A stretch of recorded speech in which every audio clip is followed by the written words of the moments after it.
Hello everyone, my name is Adrián Gómez Rondón. I'm presenting this basic index for trajectories within memory compressed cache. So first, a little bit of context. We have nowadays a lot of objects with GPS devices, for example cars, people, and so on.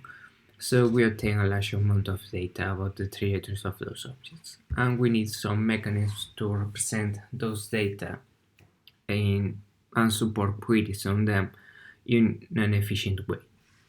So in the state of the art, there are some competent structures for representing those trajectories. And one of them is GRAD. GRAD basically is like a spatiotemporal index, and it can compute queries about the trajectory of an object during a period of time. Spatiotemporal queries, that means obtaining which objects are within a region during a period of time, and it is neighbor queries, which is give me the objects which are closer to a point during a period of time. But it uses a raster model, so it loses some precision. For example, in the right trajectory, we can observe that the object at time instant 5 is in the horizontal axis between the coordinates 0.25 and 0.30, but we don't know exactly at which coordinate the object is. So to avoid this problem, we designed a GRAD disk, which is composed of two parts: an in-memory compressed cache index, which is GRAD, and it will give us some solutions, and then we have to filter out those solutions by using the second part of our structure, which are the B-trees. The B-trees, there is a B-tree for each object, and basically they index the trajectory of the corresponding object. So with this structure, we can support the following queries: computing the trajectory of an object, time slice, time interval, and key nearest neighbor, which are these last three queries are grouped in spatiotemporal and nearest neighbor queries because they are solved in a similar way. So to compute the trajectory, we only have to traverse the B-tree in a top-down traversal, following those nodes which contain any time instant of the query interval of time.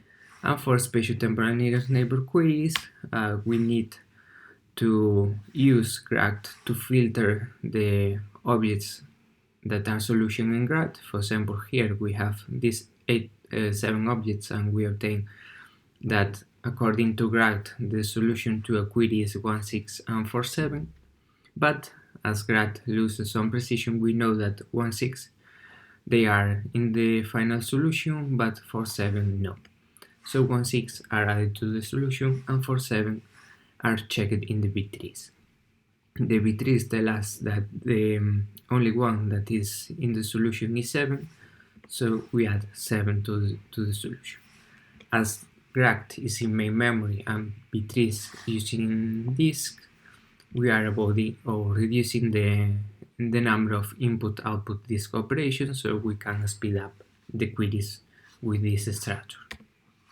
So for example, to obtain which objects are within this region during an interval of time, we have to check two regions. First, the internal region, that means the largest region contained in the queried region, and with GRAD we obtain that the objects within that region are 2, 4, and 6, and we are sure that the objects within the internal region are part of the solution.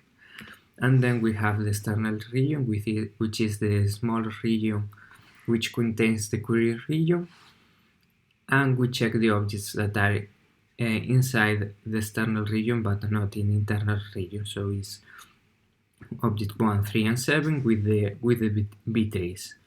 And with the B-trees, we know that the object 7 is inside the query region, so the solution to our problem is 2, 4, 6, 7.